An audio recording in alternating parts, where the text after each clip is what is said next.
Programa Saúde na Cultura, todas segundas-feiras, às 8 da manhã, no canal Giro TV Palmares no YouTube e pela Rádio Cultura dos Palmares, FM 88,9.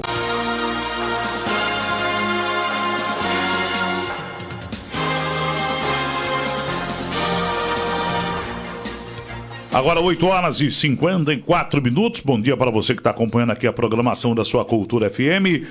Hoje um horário diferente, né? O horário devido ao guia eleitoral. O programa Saúde na Cultura, durante esse período agora de guia eleitoral, começa um pouquinho mais tarde, às 8h50, tá bom? Para compensar aí o horário do guia eleitoral. O programa, né, como você já sabe, é apresentado aqui pelo médico cardiologista e titulado pela Sociedade Brasileira de Cardiologia e a Associação Médica Brasileira, Dr. Dilson Assunção. Tem residência médica em medicina interna, clínica médica no Hospital Barão de Lucena, pós-graduada em medicina do trabalho pela Universidade Federal de Pernambuco, em cardiologia pela Universidade de Minas Gerais, participou de curso de graduação em endocrinologia e geriatria pela Universidade Estácio de Sá, médico do trabalho e realiza perícias para aposentadoria e acidente do trabalho. É médico sanitarista concursado, diretor clínico do Grupo Policlínica e Diagnose Médica. Atua como perito da Justiça do Trabalho, faz o ecocardiograma, o eletrocardiograma digital, teste ergométrico, holter para arritmias, mapa para investigação de hipertensão, esperiometria para asma, efizema pulmonar, entre outros exames. Bom dia, doutor Dilson Assunção. Bom dia, grande Mávio Alves. Bom dia, público ouvinte da Cultura dos Palmares. Bom dia a todos aqui da nossa cultura. E bom dia a você que não sai sem ouvir Dilson Assunção e Mávio Alves. Doutor, o mais comentado foi o debate aí dos candidatos. Mas quem ganhou no debate e quais as propostas, né, que mais impactaram neste debate? Olha, Mávio, a Band sempre patrocinou os debates mais iconográficos que nós tivemos na nossa democracia. Nos últimos 30 anos, ninguém sai de casa sem ouvir o debate da Band, que realmente abre os debates políticos em todas as campanhas eleitorais, tá certo? Esse não poderia ser diferente, um debate muito acalorado, muito quente, tá certo?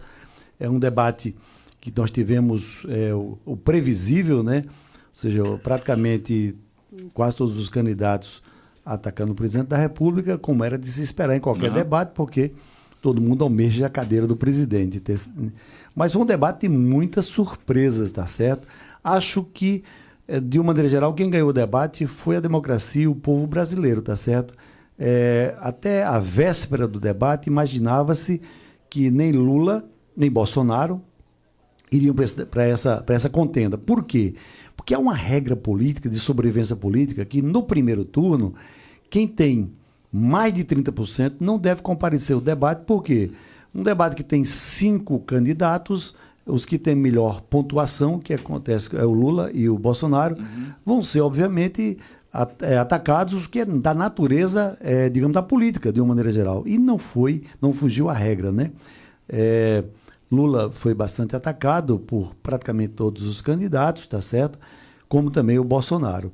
Então, eu acho que, de uma maneira geral, assim, o que mostrou mais consistência foi o candidato do Partido Novo, que eu nem conhecia, tá certo? O Felipe Dávila. Cara muito inteligente, muito articulado, né? Um liberal, um empresário. Eu acho que, digamos assim, que mostrou, digamos assim, mais ideias progressistas para esse país, ou seja, que podia mudar completamente.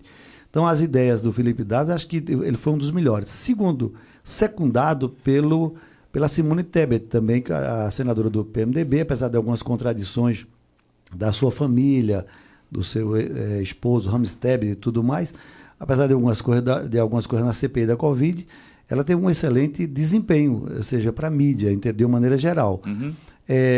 E o terceiro colocado, por exemplo, Ciro Gomes. Ciro Gomes também teve um razoável desempenho, abaixo dos desempenhos que ele é o mais inteligente de todos, é o mais experiente de todos, foi ex-governador, ex-prefeito, tá certo? E o Ciro Gomes foi talvez o único candidato que já tem na prática, ou seja, já algumas de suas ideias já foram colocadas na prática no seu estado do Ceará, entendeu? Principalmente em relação à educação. Então, o Ciro Gomes, apesar de, digamos, esse sucesso que o estado do Ceará, a sua cidade natal, que é Sobral, ter tido, ainda hoje, né, que é uma referência no Brasil para a educação, você veja, de quase 100 escolas de melhor porte no país, escolas públicas, né? O Ceará tem pelo menos 60 a 70 dessas escolas. Então, mostra que realmente é diferenciado essa política do Ceará em relação à educação, tá certo? E, obviamente, como era de se esperar, os dois contendores, ou seja, Lula e Bolsonaro, tiveram, digamos assim, o desempenho, digamos assim, do ponto de vista estrutural, de proposta, piores. Por quê? Porque não tiveram tempo de falar sobre proposta, só se defenderam, entendeu? Uhum. Como era de se esperar também. Só se defenderam. Só se defenderam, como era de se esperar. Obviamente, algumas pessoas, digamos assim, que não têm compromisso com a vitória, ou seja, que sabem que não vão para o segundo turno, prometeram. Por exemplo, uma candidata prometeu isentar todos os professores de imposto de renda. Obviamente, seria inconstitucional, porque você teria que fazer... tem um princípio constitucional que todos são iguais perante a lei. Eu acho que qualquer presidente da República poderia anular decretos, leis, ou seja, se diante de qualquer fato você não tiver a mesma igualdade perante a lei, ou seja um cidadão comum, seja um juiz, seja um promotor ou presidente da República, essa lei é inconstitucional. Então, como é que você pode dar, por exemplo, a médicos, a enfermeiros e a advogados, por exemplo, por mais relevante que seja essa profissão, no caso aí de educadores, isenção se não dá para os outros aí. Seria flagrantemente inconstitucional. Os benefícios não podem ser por categorias. Então, claro, que a pessoa que propôs aí jogou para a torcida. Ela sabe que é inconstitucional e sabe que isso na prática não seria possível. Mas tem gente que acredita, né? Tem gente que pode acreditar, mas tem gente que acredita que o homem não foi à Lua. Não. Tem gente que acredita que a Terra é plana, entendeu? Ou seja, uma das propostas que mais chamou a atenção, mais uma vez, pela quarta vez, foi a do Ciro Gomes, que ele propõe, ele não deixou muito claro, que ele propõe, por exemplo, renegociar a dívida de 68 milhões de pessoas que estão no Serasa, e também de empresas também que estão quebradas no Serasa. Quer dizer, quem está de fora não é economista, diz, poxa, esse cara é um maluco. Mas veja, a proposta dele, que está no livro dele, não é bem assim. Ele propõe renegociar, fazer leilões dessa dívida, ou seja, uma dívida de R$1.000, quando você leiloa uma pessoa que não pagou há 10 anos uma dívida, o cara leiloa isso aqui por 10%. Ou seja, a União aceitaria essa dívida, ou seja, leiloada por um preço pequeno, e, obviamente, os bancos privados e públicos, eles poderiam financiar essa, ou seja, uma dívida que de alguns bilhões de reais, ela reduziria bastante, acredito em 90%. Acho que seria factível. Eu acho que seria factível isso aqui, entendeu? Ele não teve tempo de detalhar, ou seja, mas no livro dele tem isso aí. Outra coisa que é importante em relação aos candidatos. Então, do ponto de vista, digamos assim, de quem está analisando o plano de governo e tudo mais, esses três. Então, o do novo seria o melhor, Simone Tebet. E a senadora lá do Mato Grosso do Sul, ela que foi ex-bolsonarista, né, que hoje está no União Brasil, ela teve até um destaque, ninguém imaginava que ela tivesse aquele destaque, fez até um bom destaque para a mídia, mas os projetos que ela apresentou, imposto único e tudo mais, são de muito difícil, por exemplo, implantação. Alguns países têm, mas eu só vou dizer o que seria. A União tem 11 impostos. Você uniria esses 11 impostos em um só. Acontece o seguinte, que os impostos, muitas vezes, eles servem, por exemplo, para alguns estados, para alavancar. Então, tem impostos que a Zona Franca de Manaus, que é a Sudã, ela não paga para estimular o desenvolvimento de uma região que tem 40 milhões de habitantes e é abandonada por conta de quê? O gigantismo. Ela cabe toda a Europa dentro dela e você não pode desmatar, e ali tem 75% da área que não é desmatável, tá certo? Então, no caso, quem mora no Amazonas, se não usar racionalmente as terras que podem utilizar, ou seja, nunca vai ter desenvolvimento daquela terra. Então, para isso, você precisa o quê? Incentivar. E os incentivos são através de redução de impostos. O Nordeste é a mesma coisa. Nós temos os fundos constitucionais. Então, de uma maneira geral, se você unifica, vai ficar difícil, porque a alíquota é única, entendeu, Marvio Alves? E esses impostos, quando são unificados, você não pode tirar um imposto, você tem que tirar todos de uma vez. Então, no momento no Brasil, na estrutura tributária que existe, é impossível essa proposta do Bivar, que, inclusive, ele já apresenta essa proposta há 30 anos seguidos, e até agora ninguém nunca apresentou uma solução para ela. Bom, então, as propostas, de maneira geral, faltaram muitas coisas. Por exemplo, a proposta para a educação. O presidente Lula pontuou, e com Ciro Gomes, que o Brasil, nos últimos 20 anos, aumentou em 500% a quantidade de verba para a educação. Foi verdade. Nós estamos usando quase 6% do produto interno bruto para a educação, quase 6%. Ou seja, se você pegar alguns países da OCDE, que são países ricos, se você pegar alguns países da Europa, nós utilizamos a mesma quantidade ou mais em relação ao produto interno bruto do Brasil. E a educação continua do mesmo jeito. Se você pegar o ranking internacional do PISA, o Brasil é um dos piores. Então, que fato é esse? Que você aumenta, por exemplo, a quantidade de dinheiro para... O investimento aumentou. 500%. 500%? 500%. E você continua patinando. Então, este modelo que há 30 anos foi implantado não deu certo. Então, todos os governos... Tem gente que fica morrendo de raiva se você dizer isso. Mas, infelizmente, é a prática que diz, ou seja, eu não posso me chocar com a prática que diz isso aí, entendeu? Você veja, vamos colocar países como a Coreia do Sul, que saíram de uma guerra, né, da Segunda Guerra Mundial, a Coreia foi invadida pelo Japão, trucidada. E hoje, passados 60 anos, a Coreia é uma das grandes potências que existe no mundo, entendeu?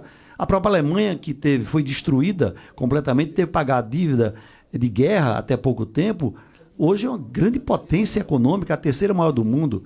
Tudo isso via educação, ou seja, qual é a diferença lá?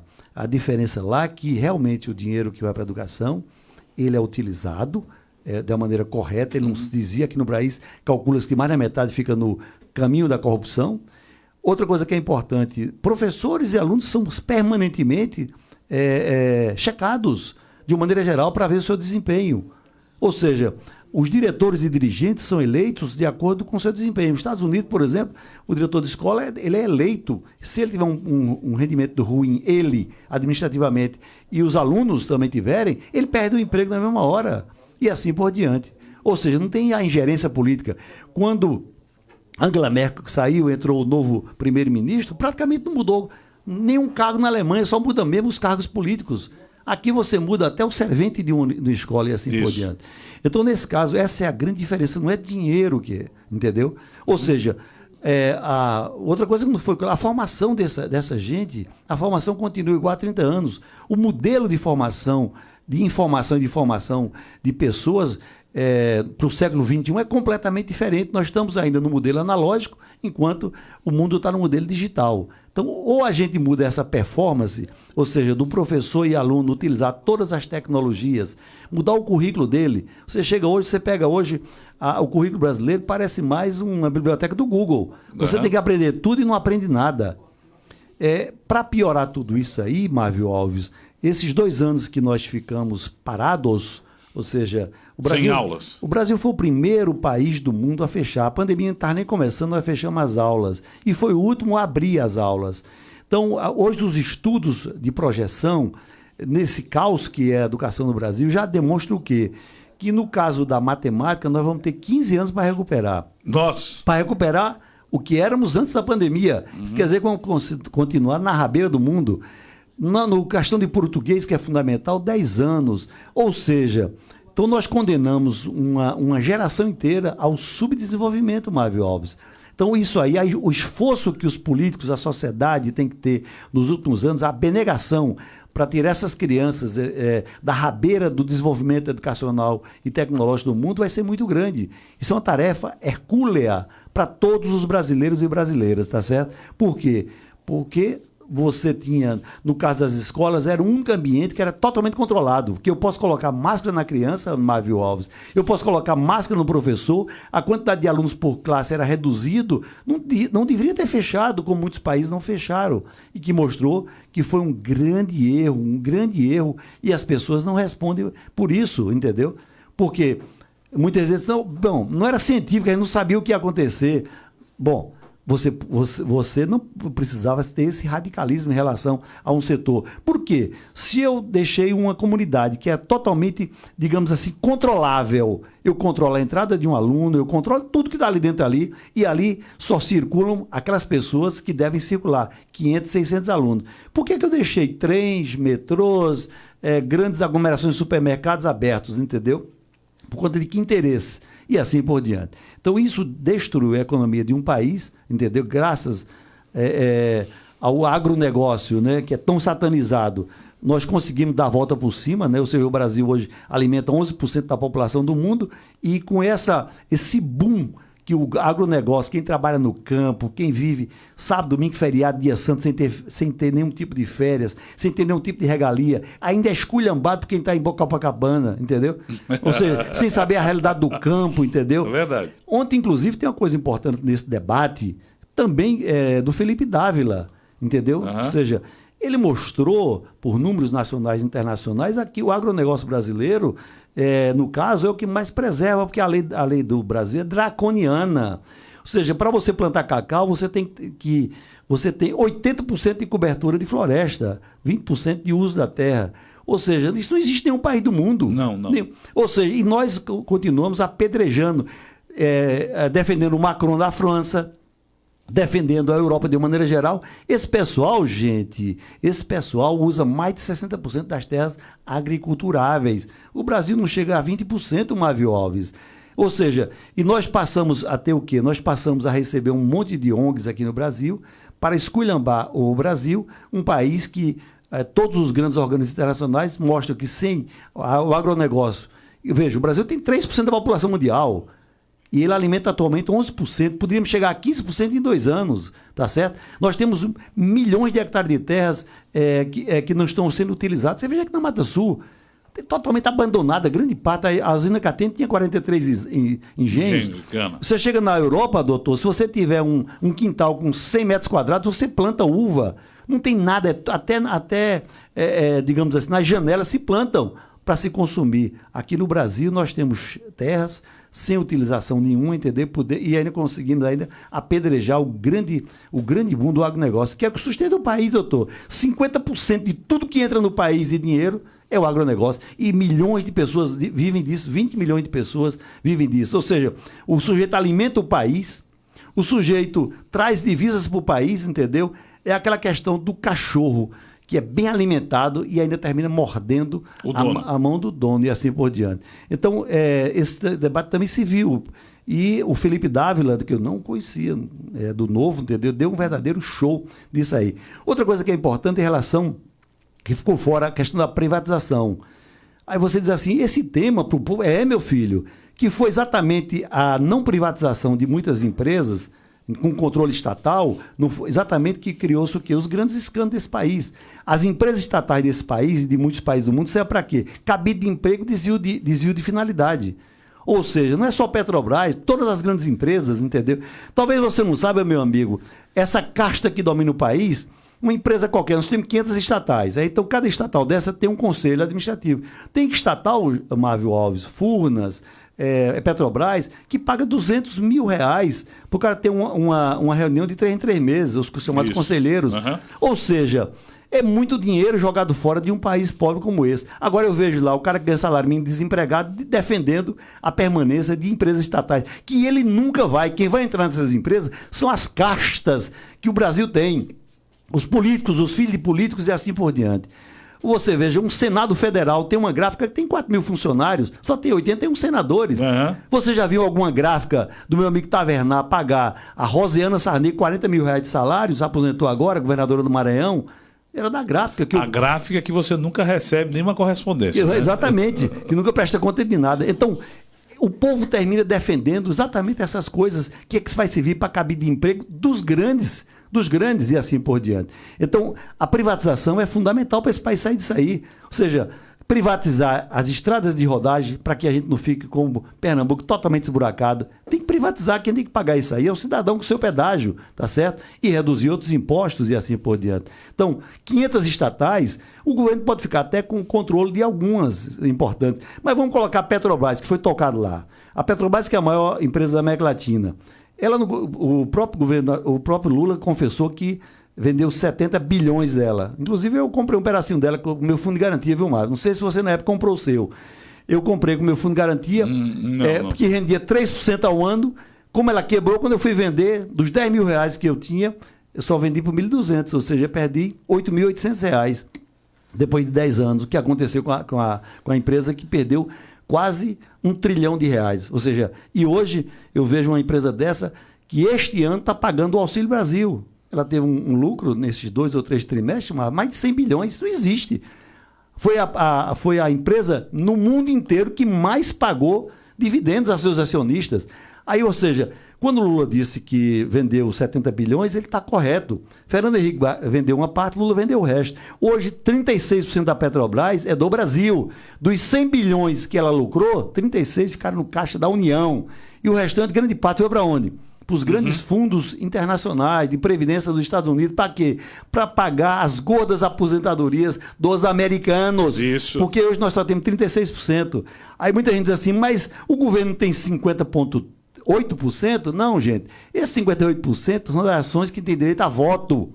Ou seja, aquelas ações que você vota e que tem direito a escolher os conselheiros. E as outras, somadas essas ações com as ações que não têm direito a voto, nós só temos 36%. Ou seja, a Petrobras há muito tempo, desde o governo Fernando Henrique e dos governos Lula, que é dos fundos internacionais. A população não sabe disso, foi tocado ontem, entendeu? Eu gostaria que digamos que os candidatos tivessem, digamos assim, mais tempo, em vez de se acusarem, justificar exatamente esse tipo de coisa. Porque quem está no governo, por exemplo, a Petrobras já está privatizada, só que você tem que privatizar o controle dela, mas não criar uma empresa privada que faça o mesmo que ela faz, que coloca o combustível num preço absurdo. Como é que pode uma empresa estatal ter o maior lucro do mundo, 6 vezes, de 3 a 6 vezes mais do que as 8 maiores petrolíferas do mundo? Ou seja, maior que a Shell, maior do que as empresas americanas, maior do que as empresas inglesas. Ou seja, como é que pode a isso? Petrobras, por quê? Porque simplesmente quem estava lá, o conselho, geralmente aumentava indiscriminadamente, só que esse dinheiro chegou no Caixa da União e foi destinado para o Auxílio Brasil, entendeu, Marco? Porque não estava previsto. Era um dinheiro absurdo. O ano passado para cá, essa empresa aumentou o lucro dela em absurdos, mais de 300%. Então, eu senti, por exemplo, isso aí. Senti outro tema que faltou, Marvio Alves. O Supremo Tribunal Federal. Todo mundo com medo ali. Os senadores que controlam a sabatina do Supremo não falaram nada. Ou seja, eu acho que faltou ali esse tema importante. Todo mundo está com medo agora de falar que os empresários estão sendo presos. Você não pode fazer... no botequim fala nada que todo mundo é preso. Isso. Então, eu imaginei o seguinte, que era um debate importante para ver se o Supremo deveria ficar, como a Constituição diz, para julgar leis, decretos, de uma maneira se são constitucionais ou inconstitucionais, mas não se miscuir no legislativo, que ele legisla, porque não precisa mais do Congresso, e se miscuir no executivo. Ou seja, a harmonia dos poderes foi quebrada, e assim por diante. Ou seja, ninguém falou sobre liberdade de imprensa, de expressão e assim por diante. E é importante que um país democrático você desenvolva esses temas.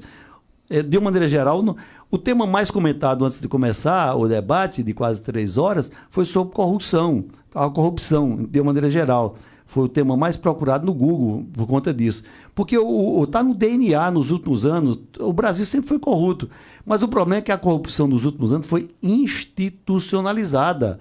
Ou seja, ela mantém essa casta de dirigentes, tá certo? Se usurpa o poder dessas estatais, se faz fundos de campanha e termina o quê? Uma elite perniciosa sempre ganhando as eleições. E a população não tem representatividade. Então, com este Congresso, não haverá nenhuma mudança, Marvio Alves.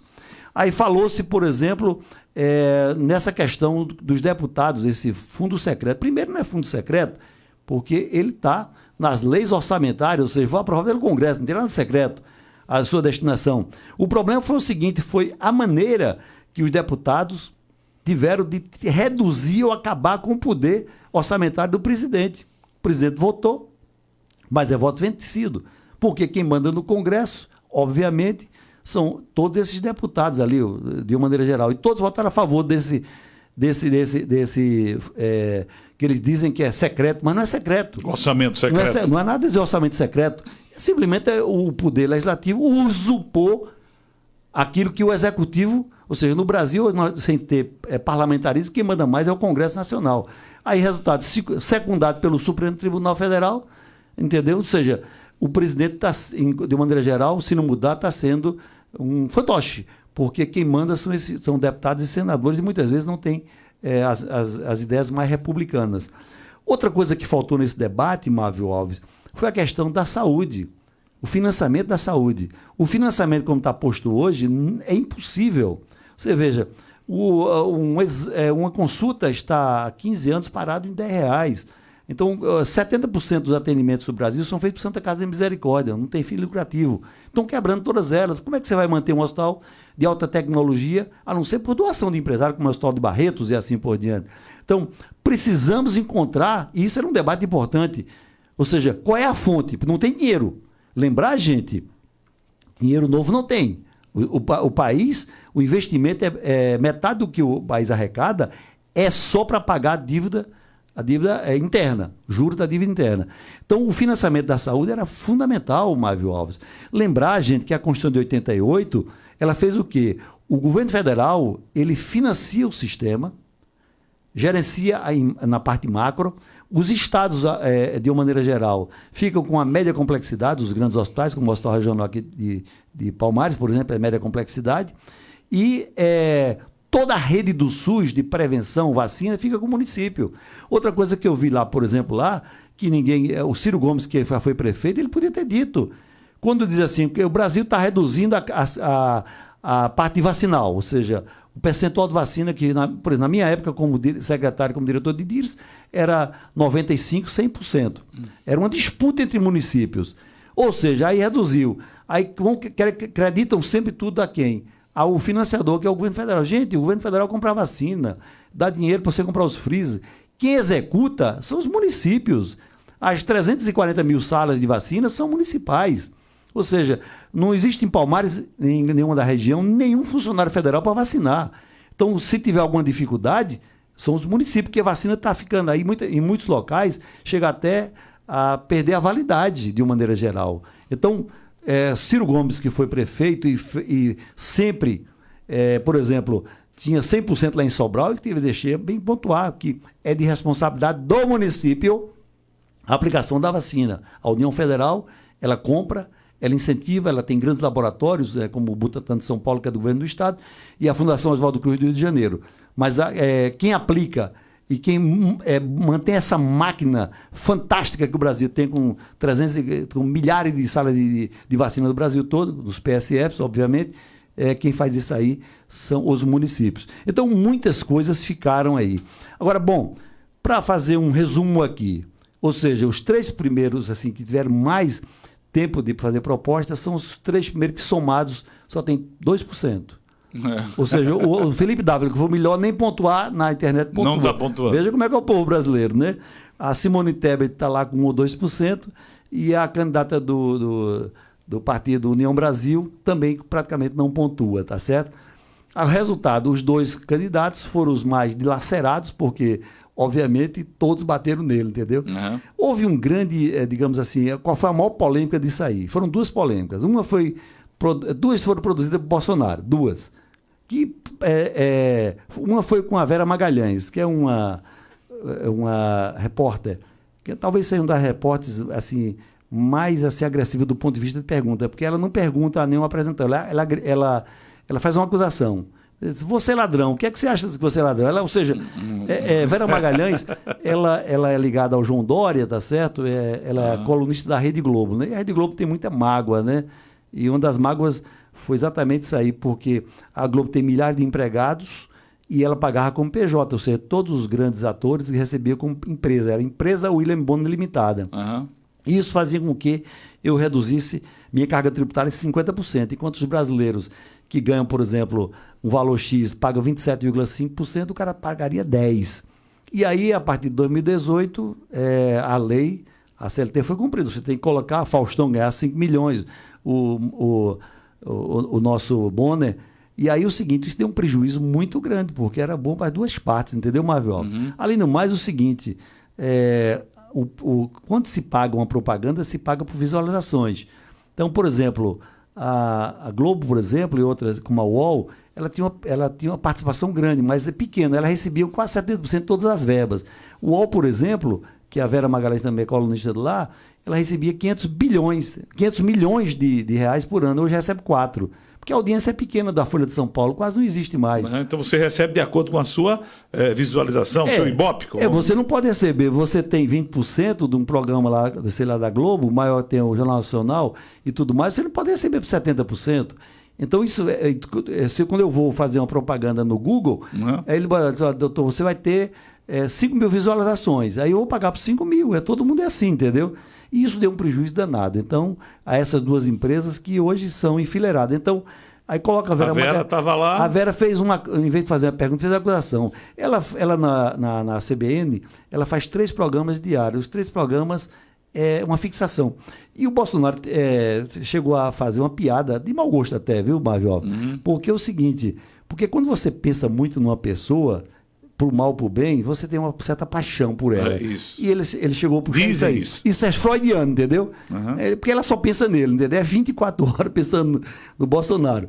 Então, ou seja, aí você vê esse problema aí que bombou na rede. Outra coisa que bombou foi o seguinte, Bolsonaro perguntou ao Ciro Gomes. Até então, Ciro Gomes tinha sido o quê? Como ele batia em Lula e em Bolsonaro, nos dois, e ele foi ministro de Lula, ele desmistificou tudo o que Lula dizia. Lula dizia, não, o governo do PT deixou X pessoas desempregadas. Ciro Gomes, não, eu estava lá, você deixou 17 milhões naquela época. Ou seja, ele era ministro, além do mais, é um cara que é economista, e lançou um livro com o programa de governo nos últimos 4 eleições que ele participou. Então, o Ciro Gomes, ele sabe de qual é salteado todos os números do país, que ele é economista e foi ministro de Fernando Henrique, de Lula e tudo mais, e assim por diante.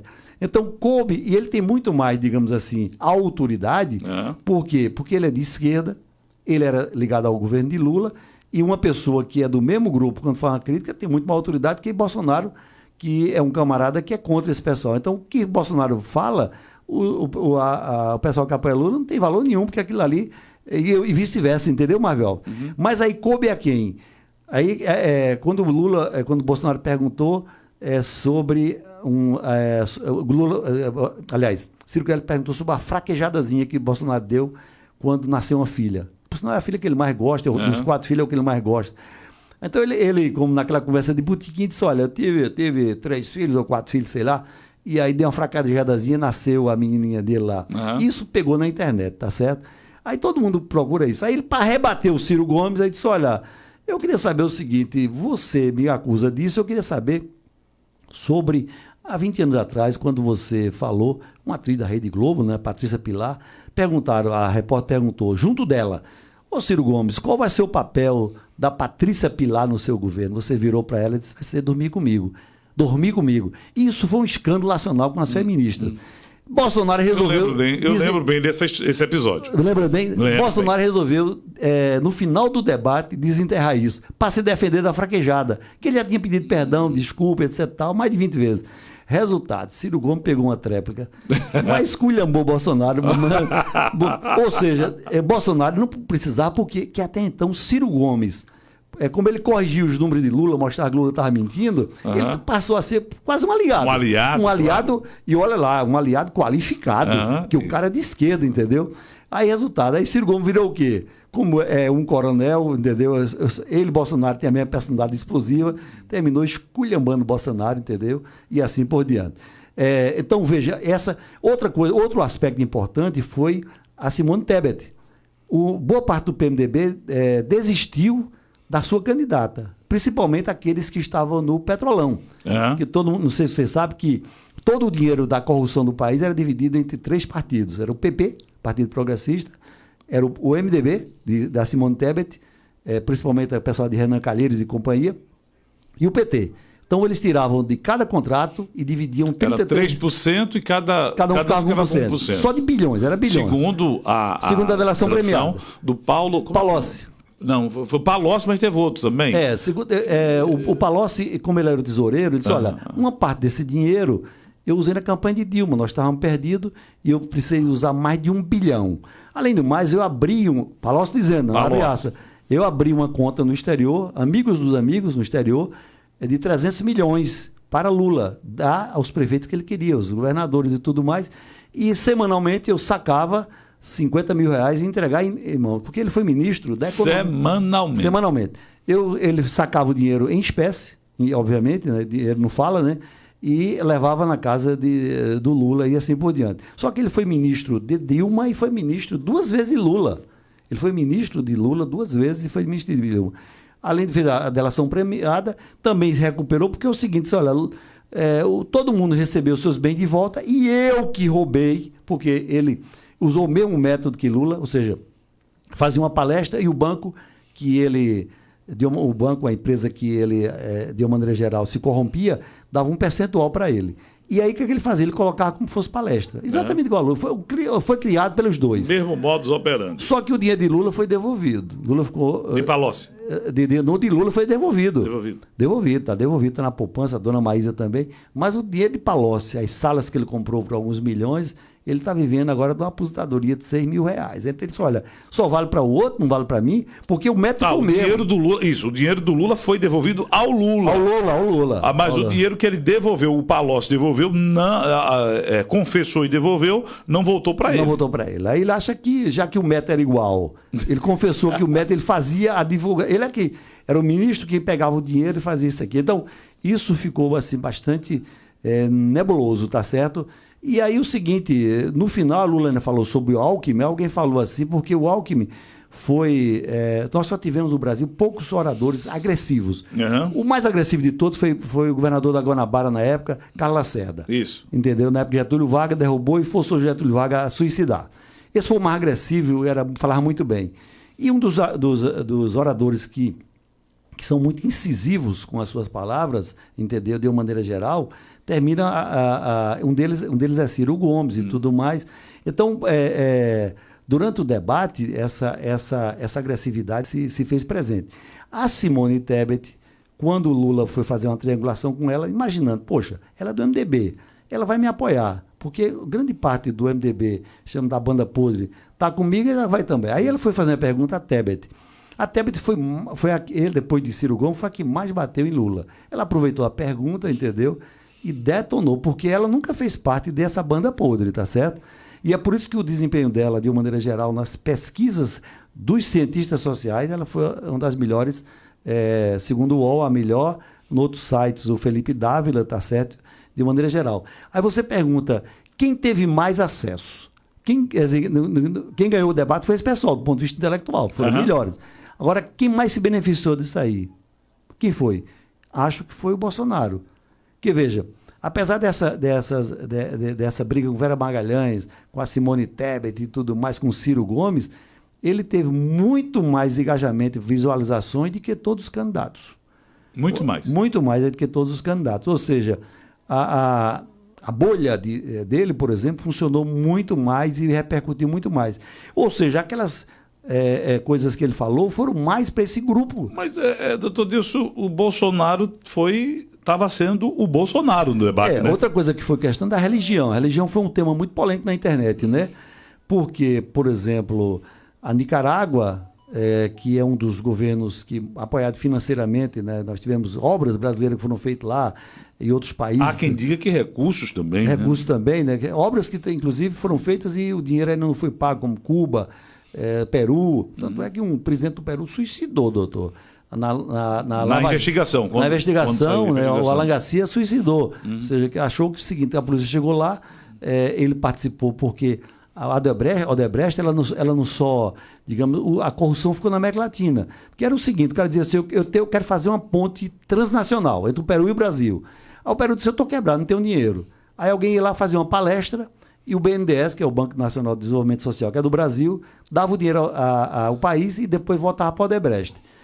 Aí, resultado, então, essa forma de fazer... A Odebrecht pagava o palestrante. Pagava o palestrante, que era... O projeto era aprovado, o BNDES financiava o país pegava o dinheiro, repassava para a Odebrecht, que foi quem tinha pago o palestrante. Exatamente, ficava muito bom assim. E o país não pagava a gente. Exatamente. Você, Cuba, por exemplo, recebeu mais de 1 bilhão para o posto de Mariel. E hoje, quando foi aberto o sigilo, vimos o seguinte, que ele... Geralmente um país, ele dá o quê? Ele dá um bem grande aí, sei lá, uma usina atômica. Cuba deu charuto cubano.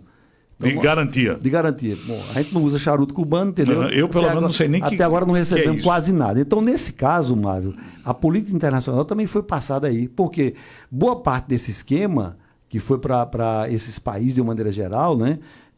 Bolívia, a Bolívia chegou a simplesmente, num decreto lá do Evo Morales, a tomar a refinaria da Petrobras. Isso. Ficou por isso mesmo, entendeu? Ou seja, a política internacional drenou muitos bilhões de dólares. Agora, voltando para Nicarágua, com essa proibição lá que o senhor estava conversando, quer dizer, a relação entre o ditador lá da Nicarágua e o ex-presidente Lula é clara. De muito tempo, há 30 anos. Isso é fato. Mas não dá para fazer essa relação entre a política deles com a política de um eventual governo do PT aqui, porque me parece que foi esse que queriam trazer, né? Que seria igual ao que foi lá. Olha, veja, esse camarada já está há 15 anos no poder. Uhum. Lula foi perguntado sobre a alternância do poder, ele disse, olha, o que é que tem de mais? Ortega está há 15 anos, Ortega é um ditador, está há 15 anos. A Angela Merkel, que saiu agora, eleita sucessivas vezes, também ficou 15 anos. A Margaret Thatcher também. Bom, comparar um ditador que proibiu a Igreja Católica agora algumas coisas, que prendeu o próprio bispo do país, que está perseguindo as igrejas de maneira geral, com uma democrata como a Angela Merkel, que se elege numa das democracias mais duras que tem, porque lá o seguinte, diferente daqui, se o parlamento se reunir e achar que a política econômica está ruim, você cai na hora. Você pode fazer eleição a todo mês, como tem na Inglaterra e na Itália. O efeito assim. Hitler, né? Ou seja, comparar, por exemplo, uma democrata como Merkel, uma mulher maravilhosa como Merkel, com um ditador como Ortega, é difícil de acreditar. Que agora expulsou 19 freiras também. Ou seja, aqui no Brasil, a gente tem que ter liberdade de falar, ou seja, o padre, o pastor, entendeu? E cada um se responsabiliza. O pai de santo do terreiro? Ou seja, todo mundo tem que ter sua liberdade, ou seja, o Estado é laico, você pode ter, eu posso ter uma religião, você pode ter outra, nós temos que conviver pacificamente com isso aí, Marvio Alves, entendeu? Ou seja, nas ditaduras isso não acontece, você escolhe ter ou não ter, nos países da União Soviética, a política era não ter religião. A religião era proscrita, né? Era o ópio do povo, como dizia Karl Marx.